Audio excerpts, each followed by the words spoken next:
अस्सलाम वालेकुम स्टूडेंट्स। तो आज हम फर्स्ट ईयर केमिस्ट्री का chapter number second 3 states of matter इसका लेक्चर नंबर सेकंड और जिसमें हम यानी कि पढ़ेंगे अबाउट बिहेवियर ऑफ गैसेस के बिहेवियर के बारे में। ठीक है, तो आज हम डिस्कस करने जा रहे हैं डिफ्यूजिबिलिटी और रिफ्यूजिबिलिटी, pressure, effect of temperature on gas. तो सबसे पहले हम स्टार्ट करने जा रहे हैं डिफ्यूजिबिलिटी को। ठीक है, डिफ्यूजिबिलिटी आर डिफ्यूजन। पहले हम डेफिनेशन पढ़ते हैं कि डिफ्यूजिबिलिटी किसी कहते हैं बेटे, the distribution or spreading of gas molecules throughout the vessel is known as diffusion. जैसे सपोज करें हमारे पास यानी कि सपोज करें हमारे पास ये कंटेनर और इसमें गैस है, ये गैस के मॉलिक्यूल्स हैं। तो अगर हम यहाँ से इन गैस के मॉलिक्यूल को अलो करेंगे तो ये गैस के मॉलिक्यूल ये समझो एटमॉस्फेरिक है, एटमॉस्फेयर की यानी कि एटमॉस्फेयर में गैस है। तो ये गैस के मॉलिक्यूल इन मॉलिक्यूल के साथ क्या हो जाएंगे, मिक्सअप हो जाएंगे, यानी कि ये गैस सारी की सारी एटमॉस्फेयर में क्या होगी, डिफ्यूज़ होगी। डिफ्यूज़ होने का मतलब कि गैस के मॉलिक्यूल इन गैस के मॉलिक्यूल के साथ स्पीड अप हो गए या मिक्सिंग होगी। इस प्रोसेस को हम कहते हैं बेटे डिफ्यूजन, और इस प्रॉपर्टी को नाम देंगे डिफ्यूजिबिलिटी ऑफ गैस, यानी कि गैस जो दूसरे गैस मॉलिक्यूल के साथ मिक्सअप हो सकती है। तो hence gas has a property known as diffusibility. Okay, उसके बाद हम नेक्स्ट डिस्कस करने जा रहे हैं इफ्यूजिबिलिटी, या फिर हम इसको इफ्यूजन भी कहते हैं। ठीक है बेटे, क्या होता है इसमें, the passage of gas molecules through the pores or tiny hole is known as effusion, यानी कि एक स्मॉल होल से गैस मॉलिक्यूल्स का रशेज आउट होना, पास आउट होना। जैसे टायर पंचर्ड हो जाता है तो उसमें से जो हवा रशेज आउट हो जाती है, this is known as effusibility or effusion.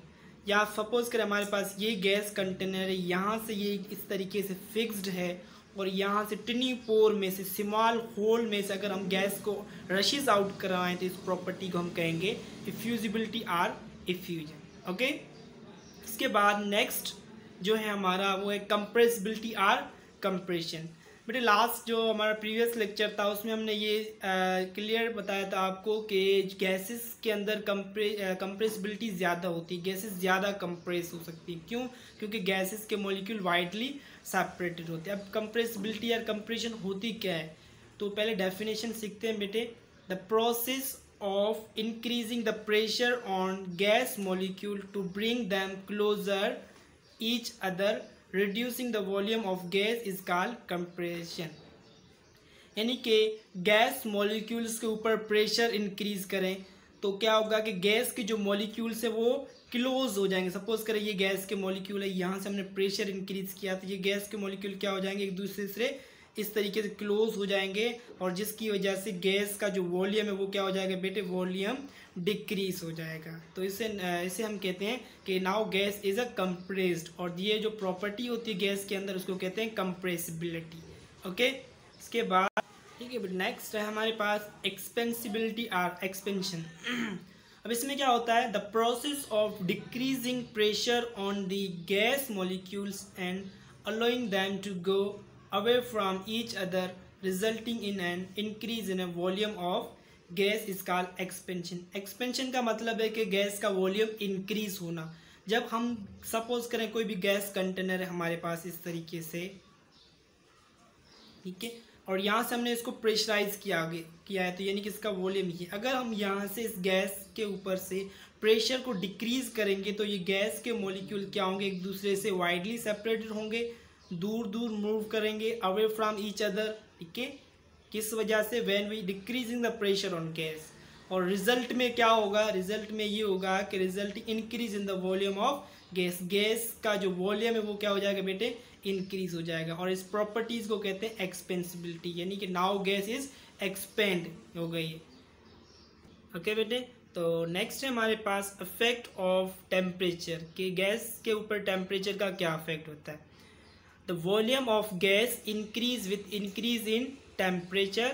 As increase in volume is called expansion and decrease in volume is called contraction। ठीक है, यानी कि बेटे किसी भी गैस का हम अगर टेम्परेचर इंक्रीज करेंगे तो गैस का वॉल्यूम क्या होगा, इंक्रीज होगा। और जब गैस का जो वॉल्यूम इंक्रीज होता है तो उस प्रोसेस को हम एक्सपेंशन कहते हैं, और अगर हम गैस के ऊपर टेम्परेचर डिक्रीज करेंगे तो वॉल्यूम भी क्या होगा, डिक्रीज होगा, और उसे हम कॉन्ट्रैक्शन कहते हैं। ठीक है बेटे।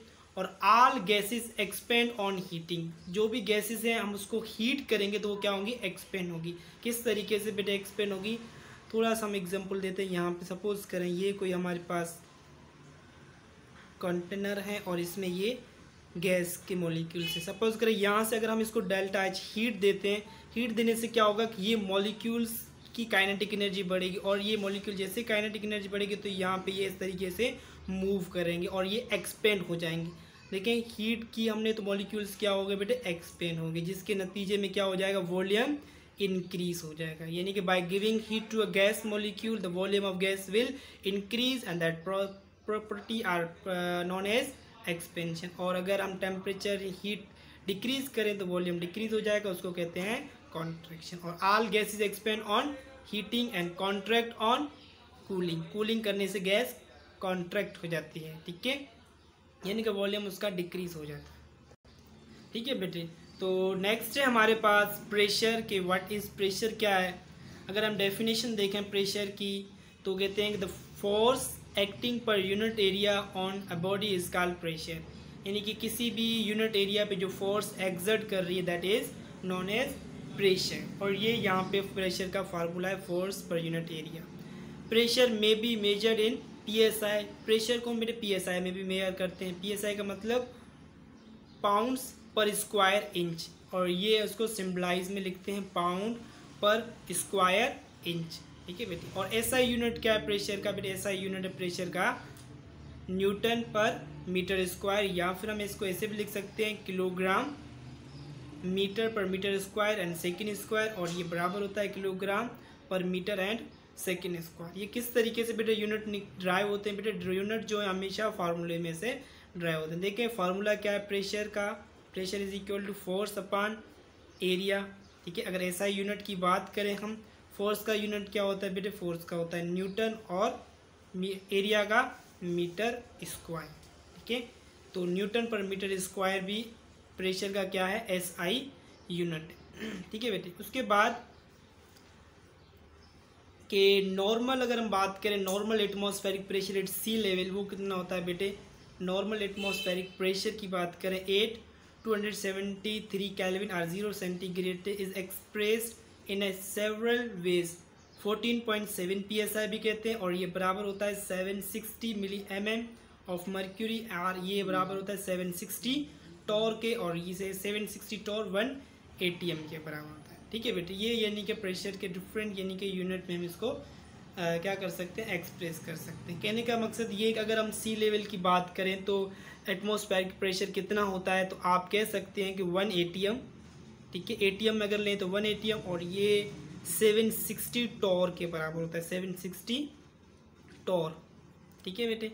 और अगर हम इसको 760 टॉर, या फिर हम ऐसे भी लिख सकते हैं 1 ATM बराबर है 760 mm ऑफ मर्क्यूरी। ठीक है बेटे। ठीक है, 760 mm ऑफ मर्क्यूरी। तो यानी कि प्रेशर को हम डिफरेंट यूनिट में एक्सप्रेस क्या कर सकते हैं। इस तरीके से बेटे हम यानी कि प्रॉब्लम भी सॉल्व कर सकते हैं। अगर हमें कहेंगे 2 ATM प्रेशर के अंदर 2 ATM प्रेशर में कितने टॉर आते हैं, how many torr in 2 ATM pressure. ठीक है। तो हमें पता है कि 1 ATM जो होता है हमारा 1 ATM प्रेशर के अंदर 760 टॉर होते हैं।